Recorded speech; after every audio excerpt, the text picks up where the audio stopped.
নমস্কার। আজকের এই স্পেশাল রিপোর্টে আপনাদের সকলকে স্বাগত জানাচ্ছি। গতকাল থেকে একটি বিষয় রাজ্য জুড়ে সমালোচনার ঝড় তুলেছে। আপনারা জানেন যে গতকাল সন্ধ্যায় আগরতলার স্বামী বিবেকানন্দ ময়দানে একটি অনুষ্ঠান ক্রীড়া ও যুব কল্যাণ দপ্তরের তরফ থেকে একটি অনুষ্ঠান আয়োজিত হয়েছে এবং সেখানে আমন্ত্রণ জানানো হয়েছিল রাজ্যের প্রখ্যাত সঙ্গীত শিল্পী এবং সকলের পরিচিত সঙ্গীত শিল্পী অমর ঘোষকে। কিন্তু একটা সময় দেখা যায় যে শেষ পর্যন্ত আমাদের রাজ্যের এই প্রখ্যাত শিল্পী অমর ঘোষকে মঞ্চে গান গাওয়ার সুযোগ করে দেওয়া হয়নি। তারপর থেকে কিন্তু নিজের সামাজিক মাধ্যমে নিজের অপমানের কথা নিজে জানিয়েছিলেন শিল্পী অমর ঘোষ। তারপর থেকে বিভিন্ন সংবাদ মাধ্যম, সামাজিক মাধ্যমে এই সরকারি এই অনুষ্ঠানে যেভাবে রাজ্যের প্রখ্যাত এই শিল্পীকে অপমান করা হয়েছে, যে অভিযোগ, তা নিয়ে কিন্তু রীতিমতো নিন্দার ঝড় উঠেছে। কিন্তু আজকে এই মুহূর্তে যে স্পেশাল রিপোর্ট সেটি আরেকটি বিষয়কে কেন্দ্র করে, সেটি হচ্ছে অমর ঘোষ শিশুতে কিন্তু ইতিমধ্যেই নিজের বক্তব্য বলতে পারেন, নিজের প্রতিক্রিয়া বলতে পারেন, সেটা জানিয়েছেন রাজ্যের ক্রীড়া ও যুব কল্যাণ দপ্তরের মন্ত্রী টিঙ্কু রায় মহোদয়। মন্ত্রী টিঙ্কু রায় ওনার যে বক্তব্য আগে আমরা দর্শকদের দেখাবো, আপনারা দেখুন এই অমর ঘোষের যে ইস্যু তা নিয়ে মন্ত্রী বাহাদুরের কি প্রতিক্রিয়া ছিল আগে একবার আপনাদের সামনে তুলে ধরলাম।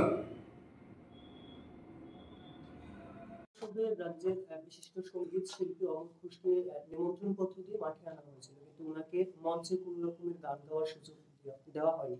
তো আজকে বিশিষ্ট কয়েকটা সংবাদ মাধ্যমে এই বিষয়টা নিয়ে সম্প্রচার হয়েছে। এ বিষয় নিয়ে আপনার কি প্রতিক্রিয়া? দেখুন, আমিও কালকে যখন মাঠে ছিলাম 8:30 9:45 নাগাদ উনি এসেছিলেন আমার কাছে, বলছিলেন যে ওনাকে নাকি নিমন্ত্রণ করা হয়েছিল সেখানে গান গাওয়ার জন্য। দেখুন, এই বিষয়টা আমি যখন আমার কাছে উনি আসলেন তখন সময়টা প্রায় 8:30 9টা হবে, যখন সুরভি মঞ্চে গান গাইছে। একটা বড় যুব উৎসব ছিল, শুরু হয়েছে 26 তারিখে উত্তর পূর্বাঞ্চলের যুব উৎসব, এবং এটা 29 তারিখ ক্লোজিং সেরেমনি ছিল। অনেকেই সেখানে রিকোয়েস্ট জানিয়েছিল তারা গান গাইবে, এবং এখানে দুটো মঞ্চ ছিল। একটা ছিল পূর্বাশা গ্রাউন্ডে। পূর্বাশা গ্রাউন্ডে ওপেনিং সেরেমনিটা যেখানে হয় সেটা হয় আমাদের 26 তারিখে, এবং সেটা 28 তারিখ পর্যন্ত সেখানেই বিভিন্ন সঙ্গীত প্রোগ্রাম হয়। সেখানে আমরা যখন প্রস্তুতি বৈঠক যখন হচ্ছিল, এই যে কালচারাল প্রোগ্রামটা, এটা আইসিএ দপ্তর এবং আমাদের স্পোর্টস দপ্তর জয়েন্টলি বিষয়টা দেখেছে। কিন্তু যেদিন প্রস্তুতি বৈঠক হয়েছে সেদিন আমি ছিলাম, কিন্তু ব্যক্তিগতভাবে আলাদা আলাদা কোনো নাম করে সিদ্ধান্ত হয়নি। কিন্তু এরকম সিদ্ধান্ত হয়েছিল, অনেকেই যেহেতু গান গাইতে চাইছে বা প্রোগ্রাম করতে চাইছে, আমরা বলেছিলাম যে সবাই ম্যাক্সিমাম যারা আছে সবাই পূর্বাশার ময়দানেই গান গাইবে। যেহেতু এখানে বাইরের থেকে আর্টিস্টরা আসবে, সুরভি আসবে, শান আসবে, সিনা সিস্টার, অন্যান্যরা আসবে, তাই এই মঞ্চেটাতে, এবং যারা পার্টিসিপেন্ট, যারা 822 জন পার্টিসিপেন্ট যারা বিভিন্ন কম্পিটিশনে তারা ভাগ নিয়েছে, তাদের মধ্যে ফার্স্ট সেকেন্ড থার্ড প্রাইজও সেখানে দেওয়া হবে। তাই এখানে সময় কম হবে বাকিদেরকে সেখানে গাওয়ানোর জন্য। এবং অফিসিয়ালি করসপন্ডেন্স হয়েছে যাদের সঙ্গে, তাদের কে গান গাওয়ানোর, সেগুলো অফিসিয়ালি রেকর্ড রয়েছে। কিন্তু কালকে যখন এখানে আমি মাঠে আসলাম তখন আমাকে উনি বললেন যে আমাকে আগে বলা হয়েছিল এখানে গান গাওয়ানোর জন্য, কিন্তু আমাকে তো এখন লিস্টে নাম নেই, আমাকে দিচ্ছে না। আমি বললাম আপনার কাছে কোনো তথ্য আছে? কিন্তু কোনো তথ্য নেই। অর্থাৎ ওনার কাছে সেখানে যে গান গাইবেন ওনার সঙ্গে কোনো ধরনের করসপন্ডেন্স হয়নি। ওনাকে গান গাওয়ার জন্য বলা হয়েছিল পূর্বাশার মাঠে তিনি গাইছেন। তিনি অনুরোধ করেছিলেন যে সেখানে গান গাইবেন সেই মাঠে, আস্তাবল ময়দানে বা বিবেকানন্দ ময়দানে। তো এখানে তো অনেকেই রিকোয়েস্ট জানিয়েছে, অনেকেই চাইছিলেন গান গাইবে, সবাই তো এই মঞ্চে গান গাওয়া সম্ভব নয়। আর যদিও তিনি গান গাইতেন, ওনার সঙ্গে যদি আনঅফিসিয়ালি কেউ বলেও থাকে, আমি সেটা জানি না, আমি তো আর বলতে পারবো, ইন্ডিভিজুয়াল প্রত্যেকটা মানুষের সঙ্গে তো আমি কথা বলি না। তো উনি যদি এরকম কোনো কথা কারোর সঙ্গে হয়েও থাকে, আমি সেখানে 7টার থেকে সেই জায়গাটাতে ছিলাম, এবং লোকাল আর্টিস্ট যারা বিভিন্ন প্রোগ্রাম করেছে সেখানে সবাই সন্ধ্যা 5:30 6টার থেকে প্রোগ্রাম শুরু হয়েছে। যারা বাইরের থেকে আমন্ত্রিত আর্টিস্ট যারা ছিলেন, সুরভি বা অশান, তারা 8:30টার পরে মঞ্চে উঠেছে। এর আগে আমাকে বলতে পারতেন। আমাকে যদি 7টার সময় 8টার সময় বললে আমি হয়তো অফিসার যারা আছে তাদের সঙ্গে কথা বলে হয়তো একটা স্লট বের করে নিতে পারতাম। কিন্তু যখন বাইরের আর্টিস্টরা মঞ্চে এসে গেছেন, তারা সেখানে পারফরমেন্স করছেন, আমি কি করে তাদের সেট আপ সরিয়ে ওনাকে সেখানে দেব? আর তার মধ্যে অফিসিয়ালি ওনার সঙ্গে কোনো ধরনের করেসপন্ডেন্স বা ওনার সঙ্গে কোনো চিঠি উনি যদি বলে থাকেন ওনাকে আমন্ত্রণ জানানো হয়েছে, আমন্ত্রণ এই বা এখানে আমরা চিঠি দিয়ে প্রায় 5,000 লোককে আমন্ত্রণ জানিয়েছি মাঠে আসার জন্য। আর এটা তো আমরা গর্ব করি যে আমাদের রাজ্যের যারা স্বনামধন্য সঙ্গীত শিল্পী তারা মাঠে থাকবেই, সবাই আসবে, আসাটা উচিত সবাইকে এই মাঠে। কিন্তু যারা আসবে সবাইকে আমরা গান গাইতে সুযোগ দেবো সেটা তো সম্ভব নয় না।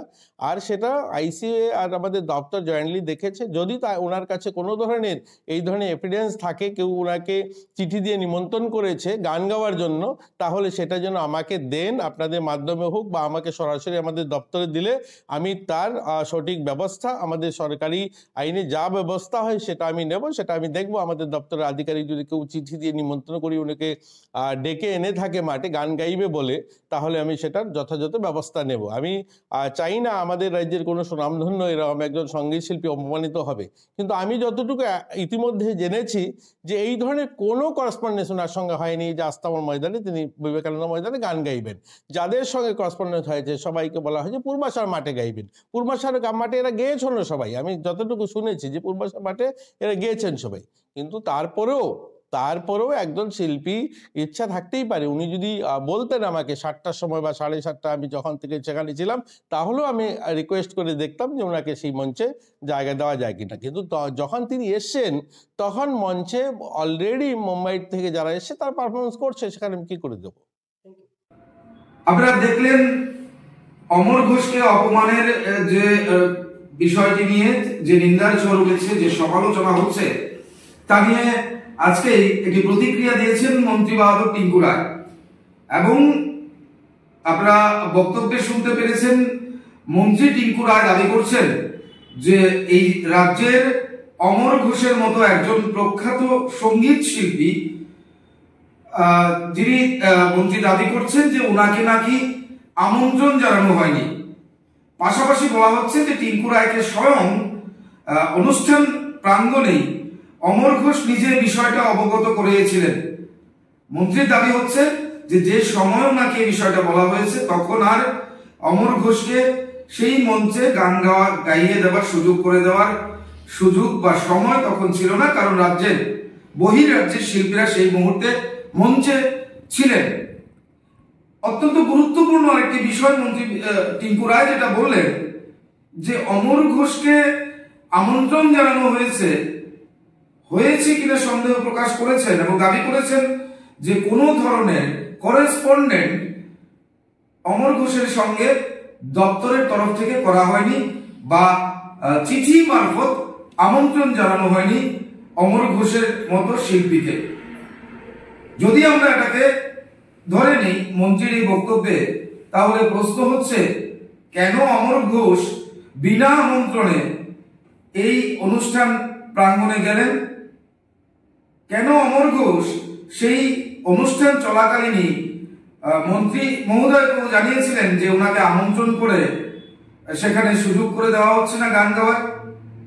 কেন অমর ঘোষ দাবি করছেন যে তিনি এই অনুষ্ঠানের আগেও যে প্রশিক্ষণ সেখানে রিহার্সাল হয় সেই রিহার্সালেও তিনি অংশ নিয়েছিলেন?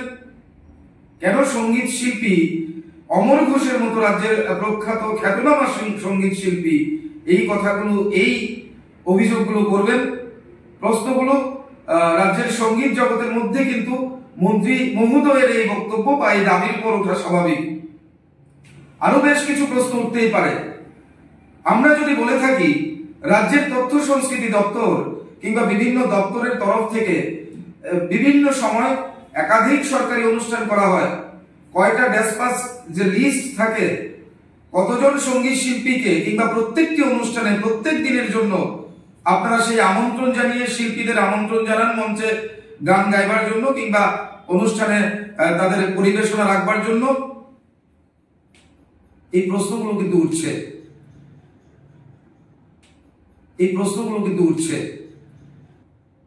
তাহলে প্রশ্ন হলো, একদিকে অমর ঘোষ এমন শিল্পী যে বিনা আমন্ত্রণে মঞ্চের সামনে গিয়ে দাঁড়িয়ে থাকবেন সেখানে গান গাইবার জন্য? হতে পারে এটা? যদিও মন্ত্রী মহোদয় বলেছেন যে যদি কোনো লিখিত আমন্ত্রণপত্র থেকে থাকে তাহলে তিনি ব্যবস্থা গ্রহণ করবেন, কিন্তু অমর ঘোষ কিন্তু প্রথম থেকেই দাবি করেছেন যে ওনাকে দপ্তরের তরফ থেকে ফোন করে একজন ব্যক্তি সেখানে ওনাকে আমন্ত্রণ জানিয়েছিলেন। একাধিকবার বলেছেন যেদিন অনুষ্ঠান সেদিনও ফোন করা হয়েছিল, অনুষ্ঠানে আমন্ত্রণ জানানো হয়েছিল বলে তিনি রিহার্সালে অংশ নিয়েছিলেন। গোটা বিষয়টা কিন্তু যখন নিন্দার ঝড় উঠছে সেই মুহূর্তে আমাদের কাছে মন্ত্রী মহোদয়ের যে বক্তব্যের যে অংশটুকু এসেছে তাতে এই প্রশ্নগুলো ওঠা স্বাভাবিক। রাজ্যের একজন খ্যাতনামা এই সঙ্গীত শিল্পী দাবি করছেন আমন্ত্রণ করে ওনাকে গান গাওয়ার সুযোগ করে দেওয়া হয়নি। সেখানে মন্ত্রী মহোদয় দাবি করছেন যে আমন্ত্রণ লিখিত আকারে ছিল কিনা সেটা এবার প্রমাণ করতে হবে অমর ঘোষকে, তাহলেই দপ্তর ব্যবস্থা গ্রহণ করবে। প্রশ্নগুলো আপনাদের প্রতি তোলা হইল এবং অবশ্যই আপনারা আপনাদের মতামত, যারা দর্শকরা রয়েছেন, রাজ্যের শিল্পী জগতের যারা মানুষজনরা রয়েছেন, যারা গুণীজনেরা রয়েছেন, আপনারা যারা প্রতিনিয়ত এই